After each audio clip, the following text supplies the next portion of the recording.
Hola, oyentes de Radio Separada. Es un gusto volver a contar con Varda Fishbein para seguir recorriendo la geografía del Yiddish y en este caso de una capital europea tan importante como es Budapest. ¿Qué tal, Varda? Hola Jorge, hola a los oyentes de Radio Separat. Así es, muy importante Budapest. Vamos ya con nuestra cuarta visita a la ciudad. En el siglo XIX nació en Hungría una corriente opuesta a la ortodoxia llamada neologismo, que consideraba que el judaísmo debía evolucionar, abriéndose a la sociedad y participando más en la política del país. Los seguidores de esta tendencia abandonaron la ropa tradicional, el yiddish como lengua y los rituales sinagogales fueron modificados para parecerse más a la liturgia cristiana. Esto produjo, como es obvio, rechazo en las filas ortodoxas y tras la celebración del Congreso Judío Húngaro en el año 1869, la división entre las dos corrientes se hizo oficial. Había además un tercer grupo al que se conoció como del status quo, que hubiera preferido que la situación se mantuviera sin cambios pese a la controversia. Producto de estas diferencias, se erigieron en el antiguo barrio judío de Budapest 3 sinagogas muy cercanas entre sí, a cada una de las cuales acudían los miembros de las diversas corrientes. El ritmo de la asimilación continuó e incluso se aceleró en el siglo XX en relación al siglo anterior, al igual que aumentaron los matrimonios mixtos y las numerosas conversiones. En los años que van desde 1896 hasta 1941, se celebraron aproximadamente 38.500 matrimonios en todo el país, en el que solo uno de los contrayentes era judío. Pese a ello, no disminuyó el antisemitismo magiar y más tarde, con la aplicación de las leyes raciales nazis, en el censo realizado en el año 1941, se determinó, aplicando una ley del Parlamento, que bastaba con que las personas tuvieran un solo abuelo judío para clasificarlo como judío, entre comillas, por raza.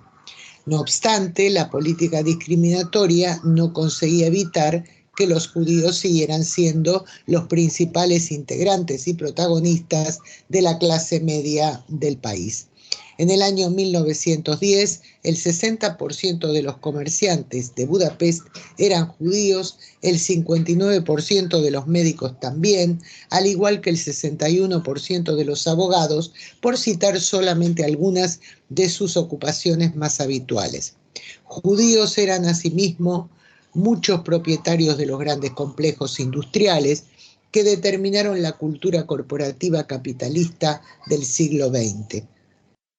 También era cada vez mayor la participación judía en artes y ciencias, aunque muchos de los dedicados a ello adquirieron fama una vez que habían huido de Hungría en otros países, donde pudieron desarrollar ampliamente y en libertad sus carreras.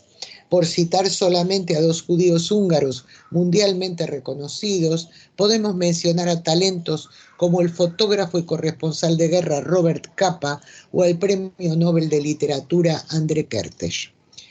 El brusco y grave crecimiento del antiguo antisemitismo del país en los inicios del siglo XX tuvo que ver con el agravio que sintió Hungría tras la Primera Guerra Mundial, cuando tuvo que aceptar cambios y cesiones de territorio que disminuyeron notablemente la zona que gobernaba cuando pertenecía al Imperio Austrohúngaro.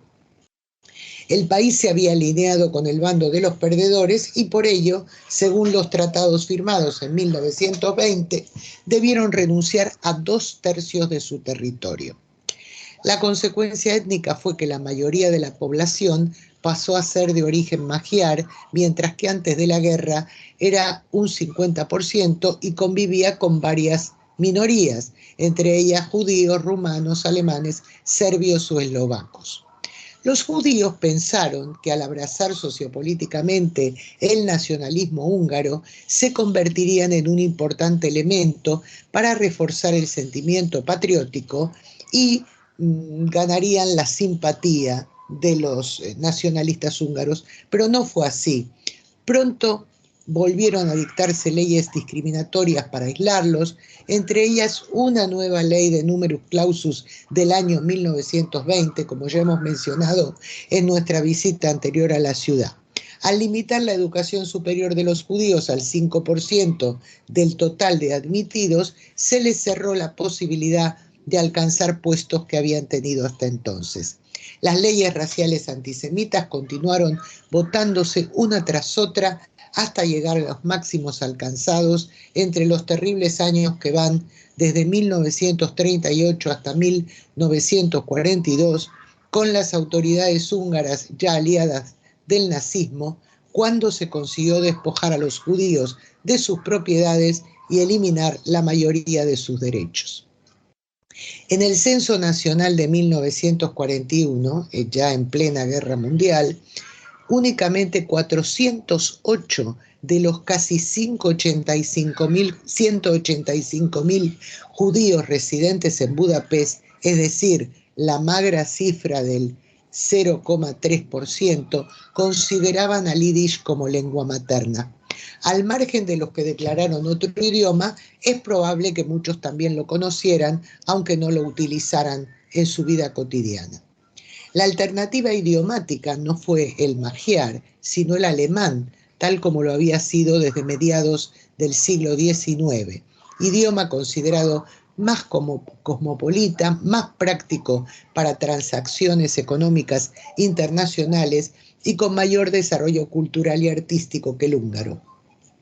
No obstante, los rabinos y dirigentes comunitarios que defendían el nacionalismo y la integración fomentaron la edición de traducciones del Pentateuco al húngaro, al igual que de varios otros libros de rituales y oración.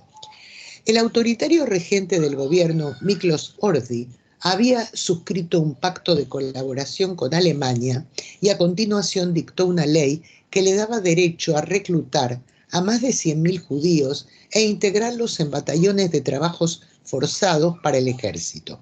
El procedimiento se llevó a cabo de la siguiente manera.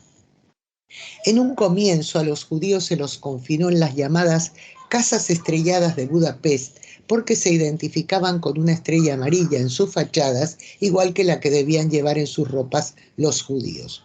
Luego fueron trasladados a un gueto situado en el barrio judío, de entre 3 y 4 manzanas alrededor de la gran sinagoga, cuyo perímetro estaba rodeado por muros.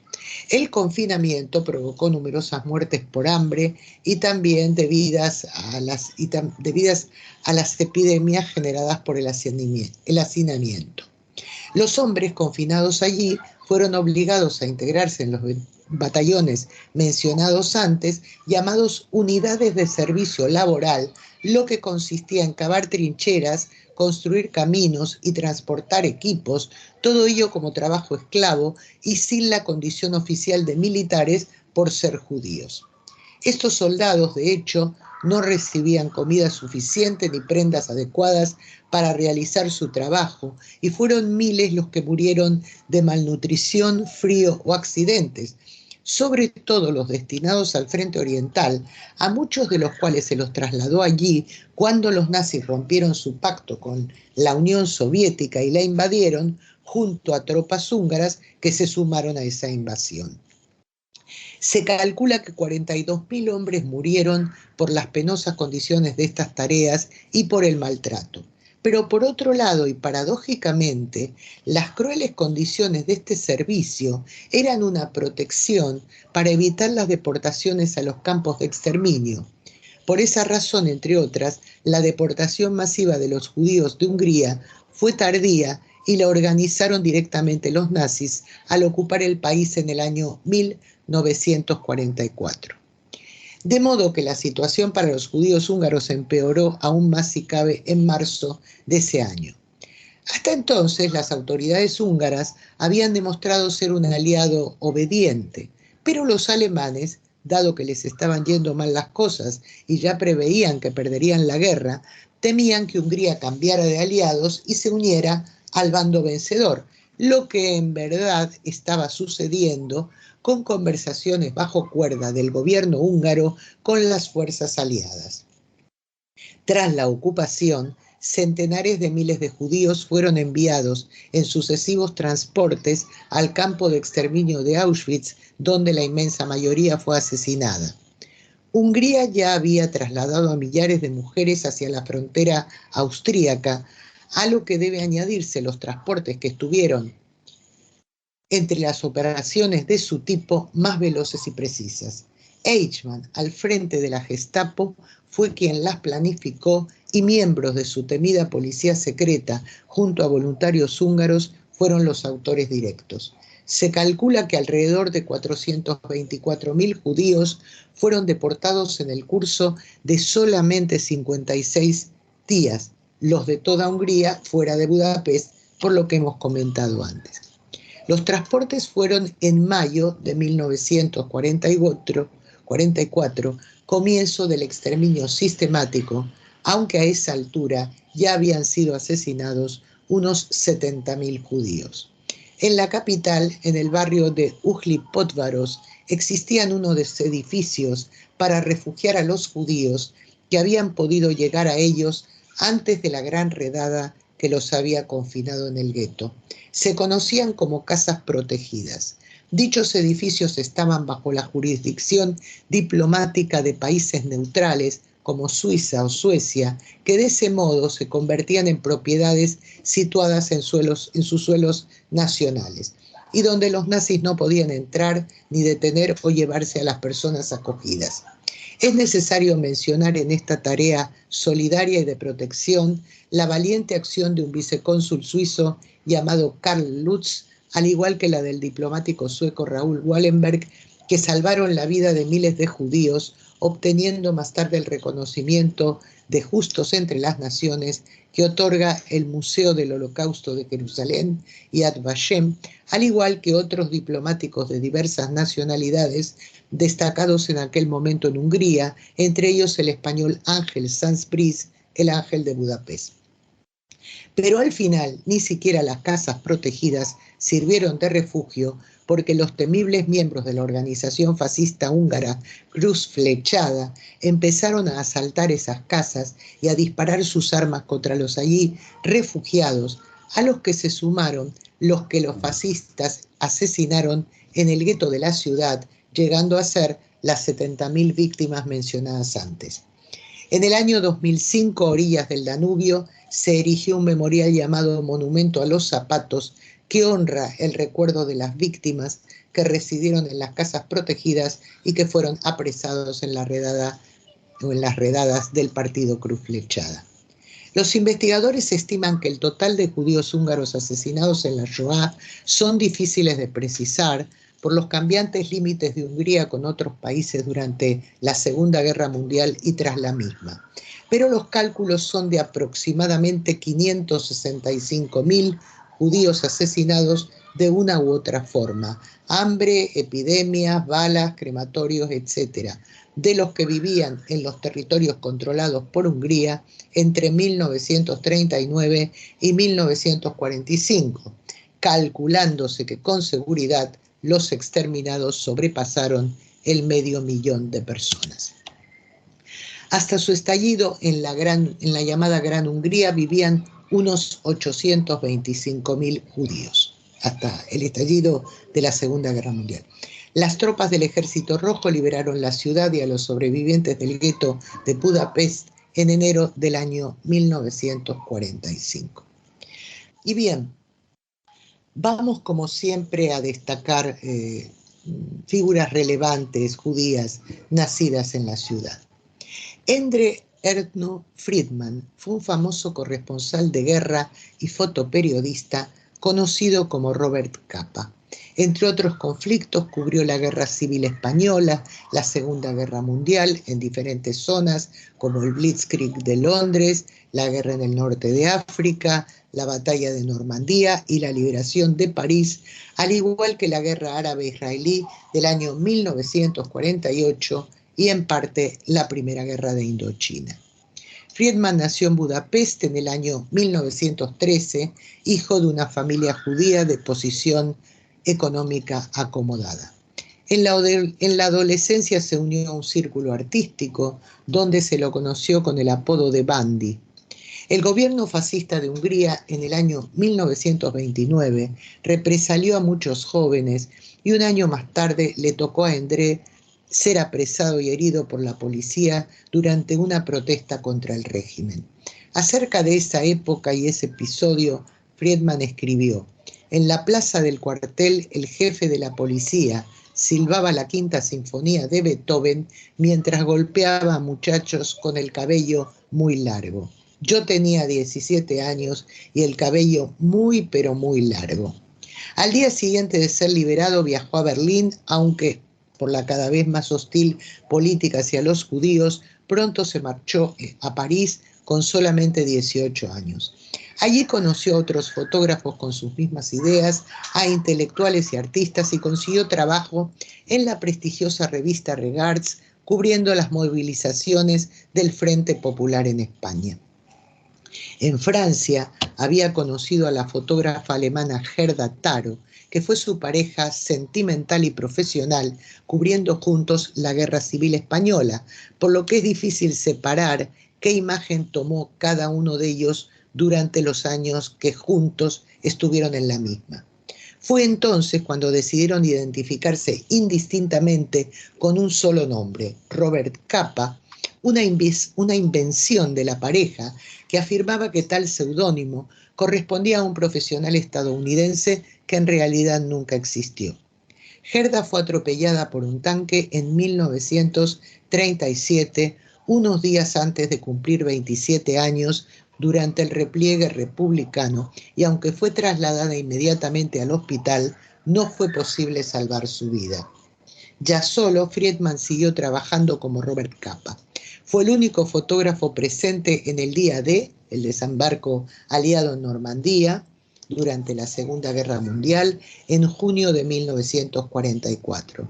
Allí tomó 134 imágenes, pero entre el humo y el fuego la mayoría estaban estropeadas y solo consiguió revelar 11, ya clásicas, que se conocen como las Magníficas 11. También tomó fotografías de la liberación de París, lo que le valió que el presidente Eisenhower lo galardonara con la Medalla de la Libertad.